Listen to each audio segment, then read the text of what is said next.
पूजनीय मातृशक्ति, मुनिगण, ब्रह्मचारीगण, ऋग्वेदादि भाष्य भूमिका, उपासना प्रकरण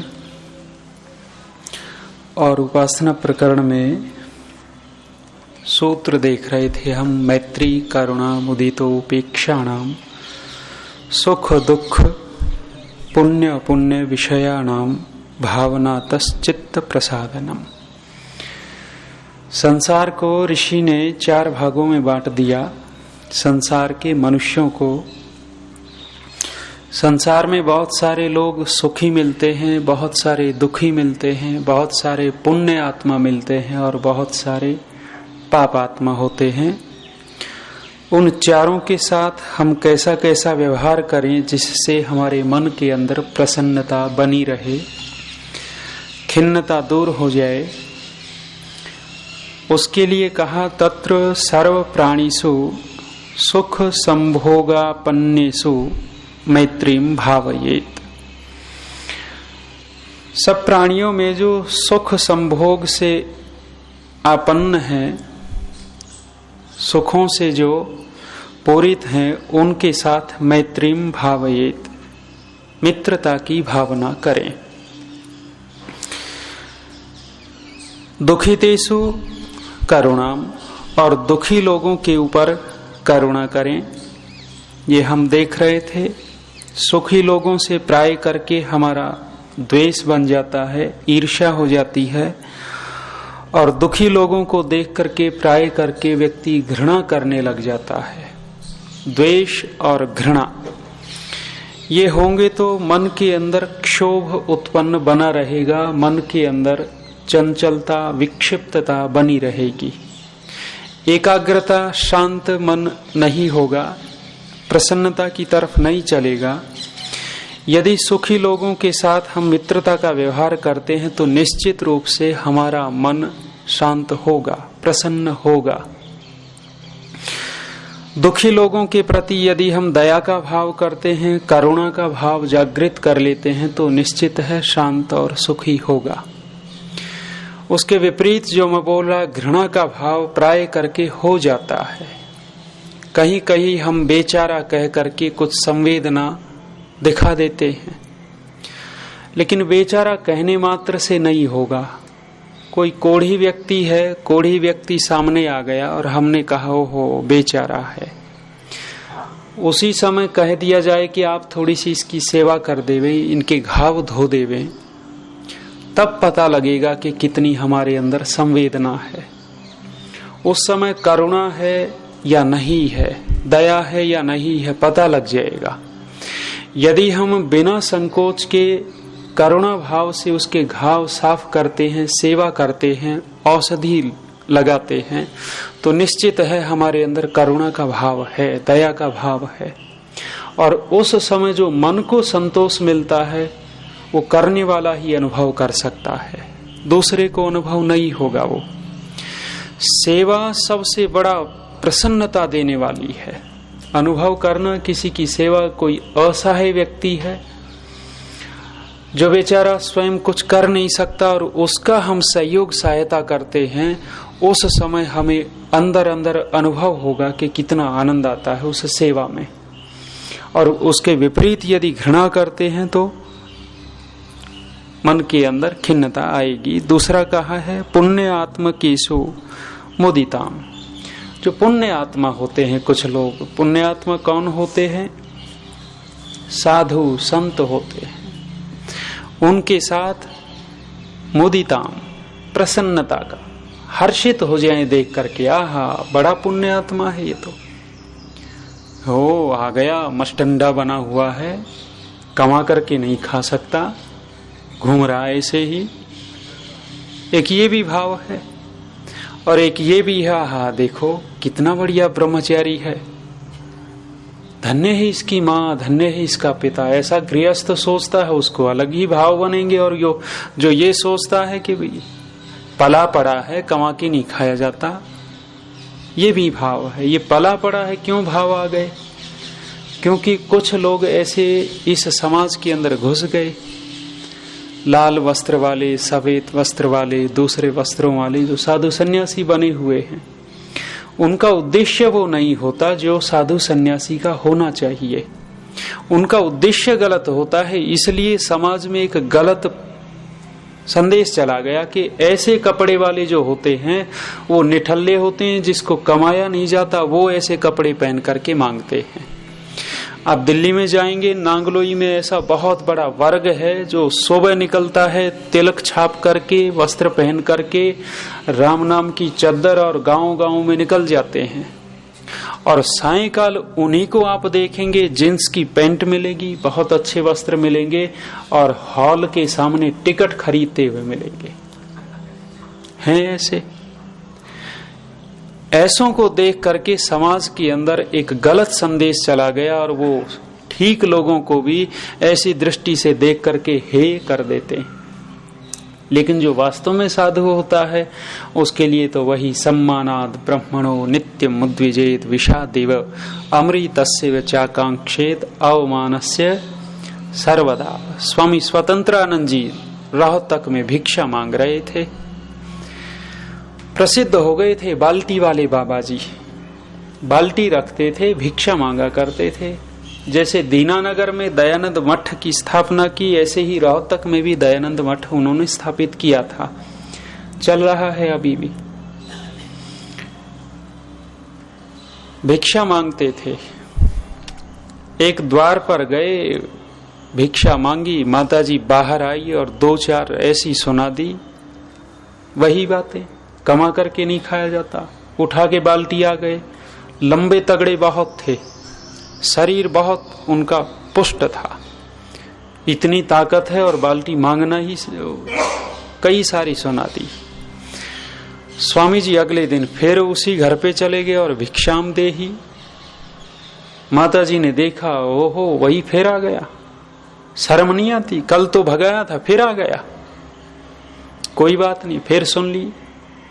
तीसरे दिन फिर स्वामी जी पहुंच गए, भिक्षाम दे ही। वो कूड़ा वूड़ा बाहर फेंकने चली थी, और जब भिक्षाम दे ही 2 दिन से तो जली भुनी थी, तीसरे दिन जो हाथ में था वही दे मारा, ये ले।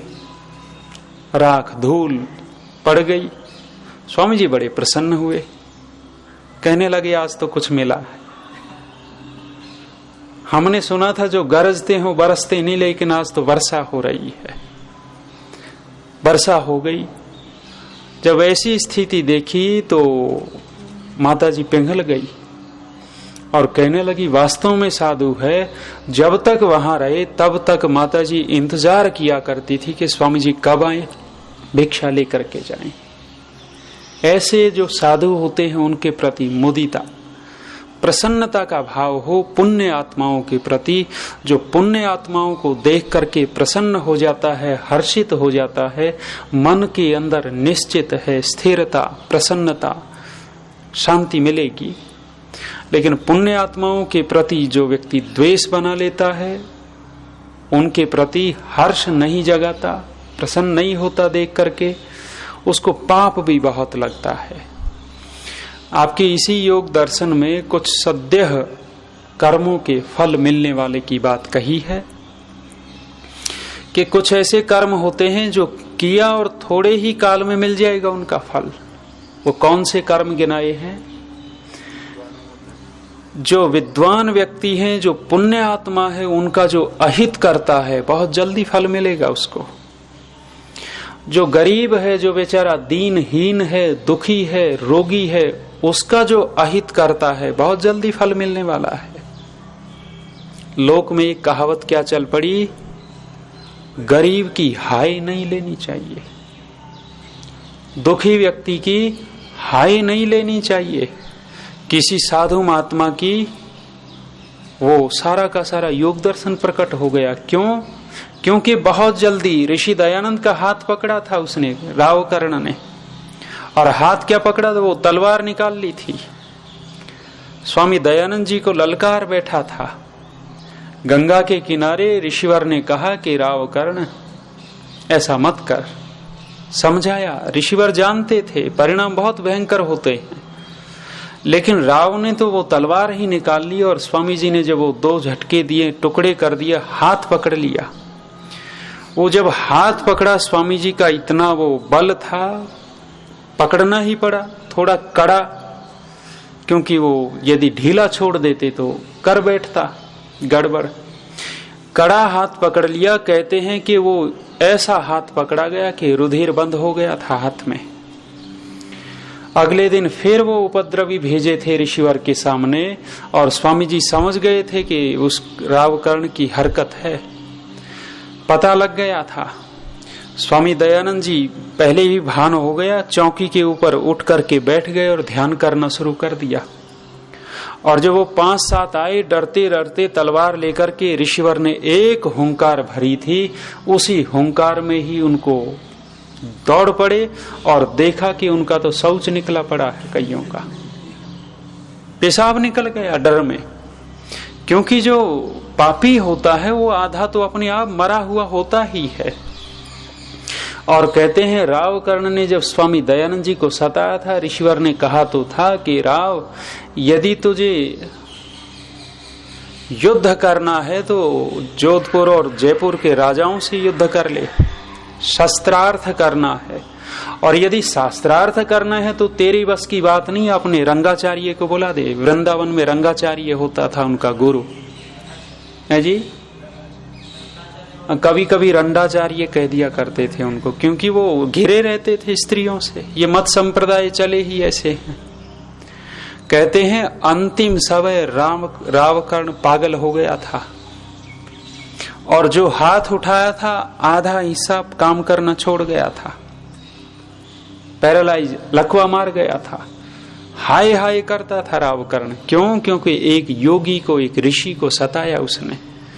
ऋषियों पर कोई प्रभाव नहीं पड़ता, लेकिन उनके रास्ते में बाधक जो बनता है उसका परिणाम बहुत गलत होता है। इसलिए कहा है कि जो पुण्य आत्मा होते हैं उन पुण्य आत्माओं को देख करके प्रसन्न होना चाहिए, हर्षित होना चाहिए कि आहा, हमारा भी पुण्य है कि ऐसे देवता के दर्शन हुए हैं, इनसे कुछ न कुछ शिक्षा मिल ही जाएगी। बहुत सारे लोगों को ऐसा किया है। स्वामी सर्वानंद जी दीनानगर वाले, कुछ लोगों ने उनको भी यदि थोड़ा मोड़ा इधर उधर करना चाहा, फल बहुत जल्दी मिला।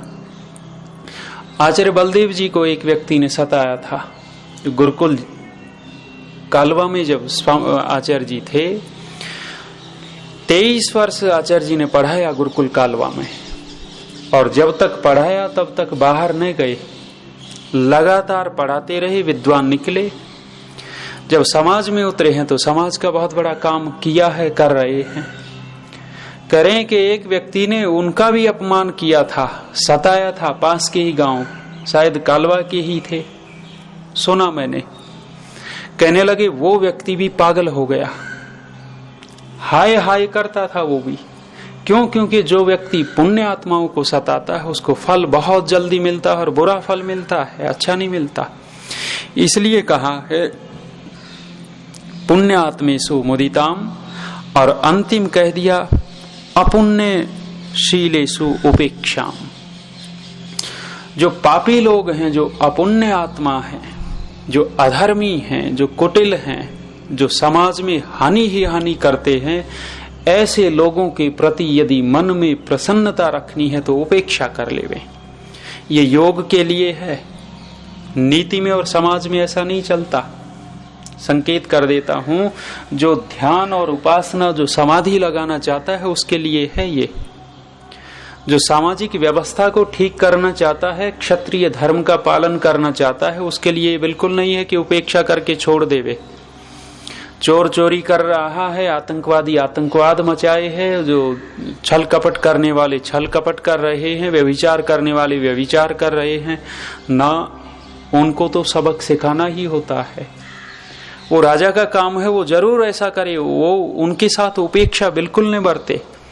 यहाँ उपेक्षा किसके लिए कही है? जो ध्यान लगाना चाहता है, उपासना के प्रति सजग हो गया है, वो व्यक्ति ज्यादा उसकी तरफ न दे, क्योंकि इसके अंदर ब्राह्मण वृत्ति आ रही है, और ये ब्राह्मण का काम नहीं, वो क्षत्रिय का काम है। तो दुष्ट लोगों के प्रति उपेक्षा का भाव रखें। भर्तृहरि जी ने क्या कहा है, कुछ ऐसे लोग होते हैं जो समाज का एके सत पुरुषा परार्थ घटका स्वार्थान परित्यज्य। ये कुछ ऐसे लोग हैं जो अपने स्वार्थ को छोड़ करके संसार का भला करते हैं। और दूसरे पंक्ति क्या है, सामान्यस्तु परार्थ। सामान्य लोग वे हैं जो अपना नुकसान नहीं होने देते और दूसरों का भी नुकसान नहीं करते। तीसरे दर्जे के वे लोग हैं जो अपने फायदे के लिए समाज का नुकसान करते रहते हैं। ये चेतक एक्सप्रेस बड़ी विचित्र है, इससे मुझे आना पड़ता है क्योंकि दूसरी ट्रेनों में भीड़ भड़का होता है, सीट मिलती नहीं। पिछली बार तो वो मिला था मुझे, अब की बार खाटू श्याम वाले मिल गए, पूरा डिब्बा भरा हुआ उन्हीं का। मेरी सीट जो थी साइड अपर बर्थ थी, ऊपर की सीट थी और रास्ता वही होता है। रास्ता होता है तो जो ऊपर की सीट पे लेटा होता है तो रास्ते वालों की गर्दन लगभग उसके आमने सामने रहती है। रेल चली तो एकदम जयकारा बड़ी तेजी से हुआ, पूरी रेल को जगा दिया। ऐसा लगा चलो शांत हो जाएंगे, लेकिन शांत नहीं हुए। 9 बज गए, 10 बज गए, 10:30 बज गए, 11 बज गए। दिन भर का थका हुआ था, मैंने कहा सो लेंगे। आस यही थी कि दिन में जो थकान थी वो रेल में उतर जाएगी, लेकिन उन्होंने तो भजन शुरू कर दिए ताली बजा बजा के। और जब 11 बज गए तो भजन बंद हुए। 3-4 लड़के खड़े होकर के 1 2 3 4 खाटू तेरी जय जयकार घूम घूम करके। जब मेरे पास में आया, उसका कान में पड़ी और सोना चाह रहा, सोने नहीं दे रहा। कंधे पर हाथ लगा करके मैंने कहा, भाई पुण्य कर रहा है या पाप कर रहा है? देखने लग गया। मैंने कहा तू पुण्य कर रहा है या पाप कर रहा है जो जय जयकार करवा रहा है? यात्री सोना चाह रहे हैं और तुम सोने नहीं देना चाह रहे। ये जगाने से तुम्हें पुण्य मिलेगा पाप मिलेगा? चुपचाप आगे बढ़ गए और दूसरे को भी इशारा कर दिया, महाराज कुछ कह रहा है। चुप हो गए।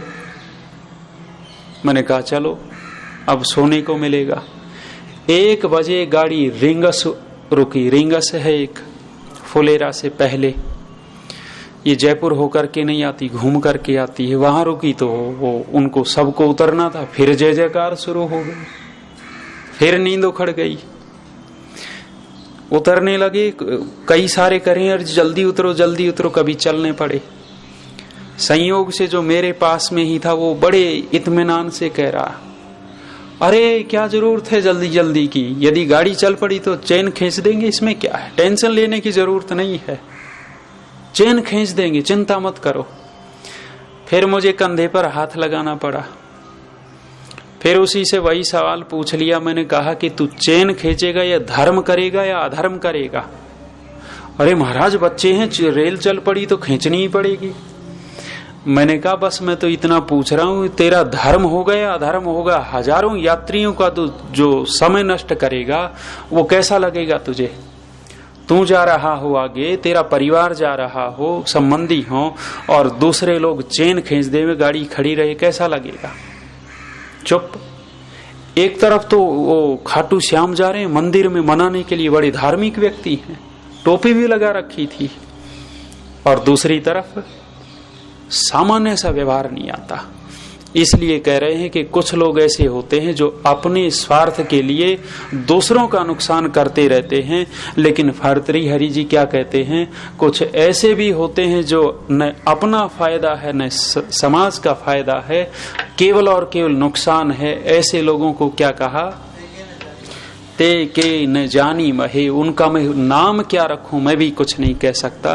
तो ऐसे जो लोग हैं, ऐसे लोगों के प्रति उपेक्षा रखनी चाहिए, जिससे हमारा मन प्रसन्न हो। इतना ही। शांति पाठ। ओम द्यौः शान्तिरन्तरिक्षं